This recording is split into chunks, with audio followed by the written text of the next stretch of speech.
এজেন্সির ব্যর্থতা, পুলিশের সাফল্য, সিবিআই ব্যর্থতায় আরজিকর ধর্ষণ খুনে জামিন পেলেন সন্দীপ ঘোষ, অভিজিৎ মণ্ডল। আর নিয়োগ মামলায় পার্থর জামিনের সুপ্রিম নির্দেশ। পার্থকে ছাড়তে ইডিকে শর্ত শীর্ষ আদালতের। কুলতলির পর ফারাক্কাতেও সাফল্য রাজ্য পুলিশের। যৌন নির্যাতন খুনে ৬২ দিনের সাজা ঘোষণা।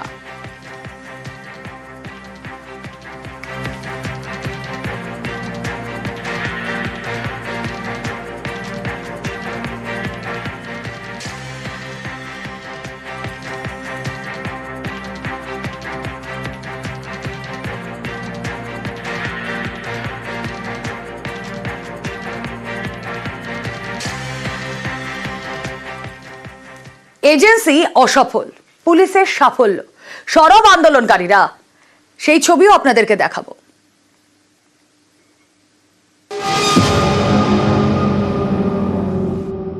সিবিআই এর ব্যর্থতা, সিবিআই চার্জশিট দিতে পারেনি, কেন ৯০ দিনের মাথাতেও চার্জশিট আসেনি, এই প্রশ্নগুলো তো থেকেই যাচ্ছে। তারা যখন নিজে সদপ্রণোদিতভাবে এই কেসটিকে লজ করেছেন, তাদের উপরে দায়িত্ব দেওয়া হয়েছে, সন্দীপ ঘোষের উপর যে কেস লজ করা হয়েছে ইডির তরফ থেকে, সেটি তারা নিজের থেকে করেছিলেন, সুমোটো দায়িত্ব নিয়েছিলেন।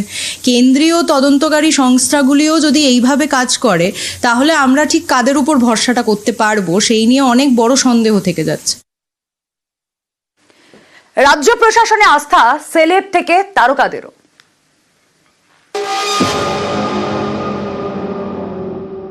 এই যে সিবিআই চার্জশিট দিতে পারলো না, এটা তো ঘটনা। কেন পারলো না আমাদের জানার অধিকার নেই কি?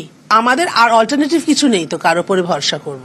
আমাদের হাত বেঁধে দেওয়া হয়েছে, পা বেঁধে দেওয়া হয়েছে। পুষ্পা 2 তে আল্লু অর্জুনের হাত বেঁধে দেওয়ার পর, পা বেঁধে দেওয়ার পর আল্লু অর্জুন ডাইভ করে করে গিয়ে না মুখ দাঁত দিয়ে অপরাধীদের অ্যাটাক করছিলেন। সিনটা দেখার পর খুব হেসেছিলাম, এবার হয় নাকি? কিন্তু আমরা এখন বুঝতে পারছি বোধহয় হয়। ওই রকম একটা জায়গায় পৌঁছে গেলে না এটাও হয়।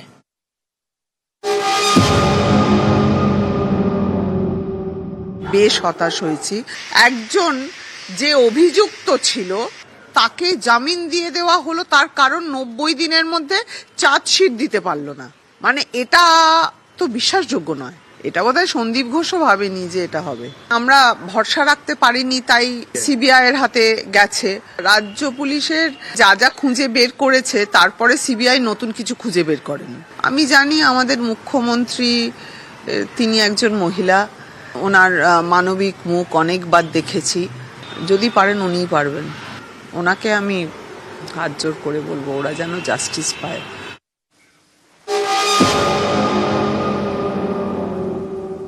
শুধু হতাশ নয়, ডিভাস্টেটেড।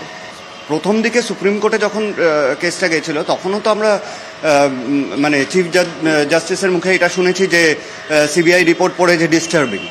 তাহলে সেই রিপোর্টগুলো বেরোলো না কেন? মানে কি ডিস্টার্বিং ছিল? সর্বোচ্চ ইনভেস্টিগেটিং এজেন্সি ফেল, দেশের জুডিশিয়ারি সিস্টেম ফেল। আমাদের ইয়ে ছিল যে দুর্নীতির বিরুদ্ধে এবং যেই ঘটনাটা ঘটেছে তার জন্য যারা দায়ী, প্রত্যক্ষভাবে এবং পরোক্ষভাবে যারা দায়ী, তারা যেন শাস্তিটা পায়। নিশ্চয়ই তাদেরকে অ্যারেস্ট করা হয়েছিল, কিছু একটা কারণে অ্যারেস্ট করেছিল। তাহলে অ্যারেস্টই বা করলো কেন? আর ৯০ দিনের মাথায় চার্জশিট দিতে পারলো না বলে তাদের জামিনই বা হলো কেন? মানে পুরোটাই তো একটা ফাঁস হয়ে দাঁড়ালো। তাহলে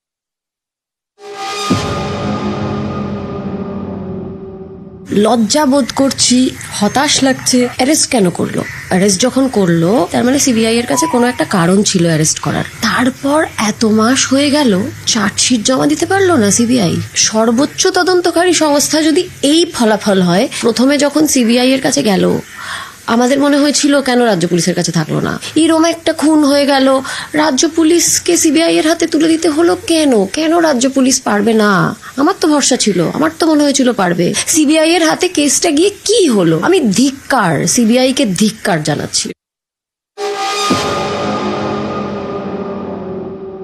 সিবিআই এর কাছে এটা এক্সপেক্টেড এতটাও ছিল না। কারণ কি, আমাদের মনে হয়েছিল যে ওনাদেরকে তো ভরসা করতেই পারি, যদিও এভিডেন্স ট্যাম্পার করে তারপরে গেছে। কিন্তু গত যে এক্স সিজিআই ছিল, এরকমও বলতে শোনা গেছে যে খাম বন্ধ করা স্ট্যাটাস রিপোর্ট দেখে হি ওয়াজ শকড। তাহলে কি আমার কিছুই কি পেলো না? মানে এই যে এত কিছু পাওয়া গেছে, লার্জার কনস্পিরেসি, আমরাও মনে করি সেটা লার্জার কনস্পিরেসি, কিন্তু তাহলে কি কিছুই পাওয়া গেল না? তাহলে কি সবই ভুয়ো? মানে তাহলে করছেটা কি? একটাই অনুরোধ করব, প্লিজ আর এবার আবার একটুখানি আমরা সবাই মিলে যদি ভয়েস রেজ না করি, কোনোদিন আমরা যদি আজকে এই সিচুয়েশনে থাকি, বিশ্বাস করুন আমাদের পাশে কেউ থাকবে না। এজেন্সির তদন্তে হতাশ চিকিৎসক মহল।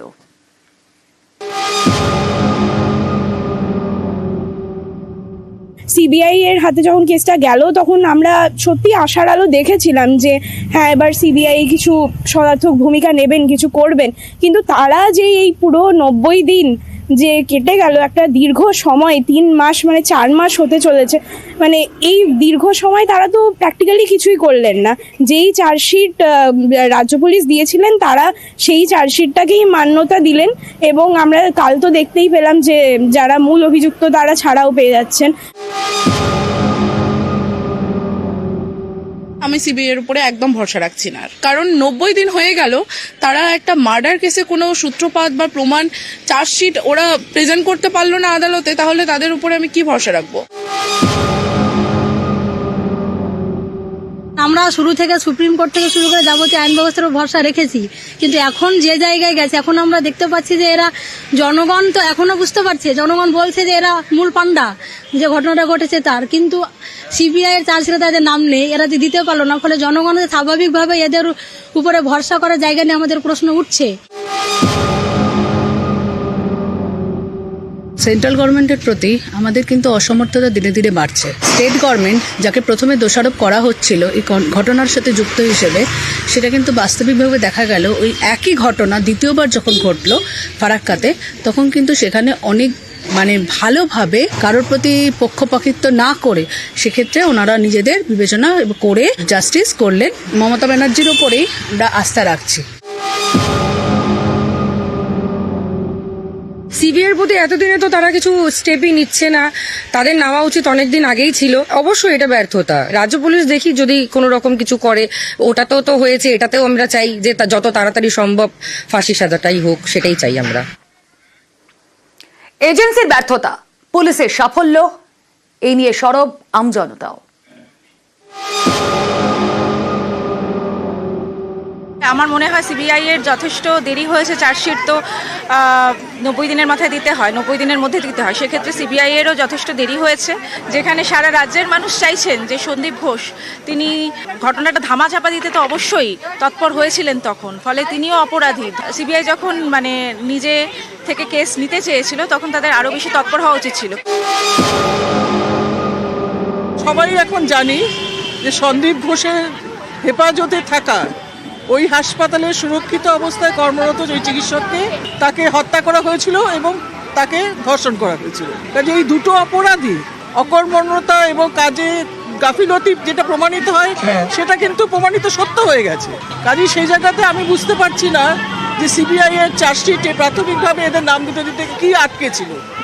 সেই জায়গা থেকে মনে হয় যে সিবিআই তাদের নামটা ইচ্ছাকৃতভাবেই এখনো দেয়নি। যখন শুনলাম জামিনের ঘটনাগুলো খুবই হতাশ হয়েছিলাম, কিন্তু দেওয়ালে পিঠ থেকে গেলে তো সবাইকেই আবার ফিরে দাঁড়াতে হয়। তাই আমার মনে হয় যে এখন আমাদের আর কি হবে আন্দোলন করে, এটা না ভেবে এবার কিভাবে করা যায়, কি পথ খুঁজে বার করা যায় সেটা দেখা উচিত।